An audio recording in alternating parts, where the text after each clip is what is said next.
Greetings from PC Gaming Tech Summary. I'm your host Gamer, and today we look at 007 First Light from IOI, who make the Hitman series. They've just dropped brand new 007 First Light details, and some of this changes what we thought the game was going to be, the new footage, the new tech upgrades. We've got a clear picture of IOI's direction. Here's everything you need to know.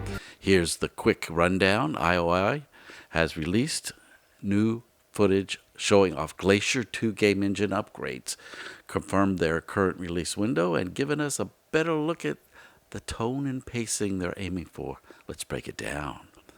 The lowest settings for PC are Windows 10 or 11 64-bit, an Intel i5 9500K, or an AMD Ryzen 5 3500 CPU.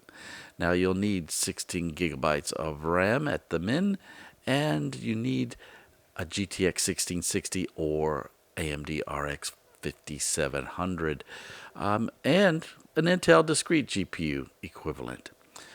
Well, those GPUs, the 1660 and 5700, they don't have ray tracing. So you can play this game without it. You don't have to have ray tracing. You need storage of 80 gigabytes, firm for PS5, Xbox Series X and S, and Switch 2. As I said, PC players should expect NVIDIA aligned features at launch, but AMD cards remain fully supported. IOI typically optimizes well across NVIDIA hardware, so I will see how stable AMD GPUs are with ray tracing and let you know. The ray tracing on Hitman does not add much at all visually, so I play without it.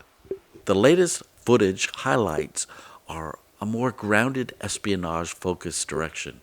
We're seeing tighter environments and more dynamic lighting, and a heavier emphasis on stealth over spectacle. IOI is clearly leaning into classic Bond, controlled, precise, and methodical. Animation blending looks smoother than Hitman 3, and the crowd density is noticeably higher. IOI is targeting 27 May 2026 for the release window, and for pre-orders a 24-hour early access. This lines up with their previous communication, and it fits their typical marketing rhythm. Teaser, dev diary, gameplay slice, then launch. The Glacier Engine continues to evolve, and reflections, shadows, and material rendering all look sharper than previous builds. IOI has been refining this tech for nearly a decade, and First Light looks like their most ambitious use of it so far.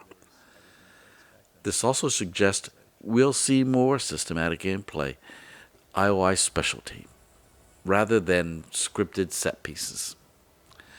This update reinforces that IOI is building a grounded, stealth-first Bond experience. The tone, pacing, and visual direction all point toward a more methodical spy game rather than a blockbuster shooter. If you're a Hitman fan, this is exactly the direction you were hoping for. That's the latest on 007 First Light. As IOI releases more footage, I'll keep breaking it down.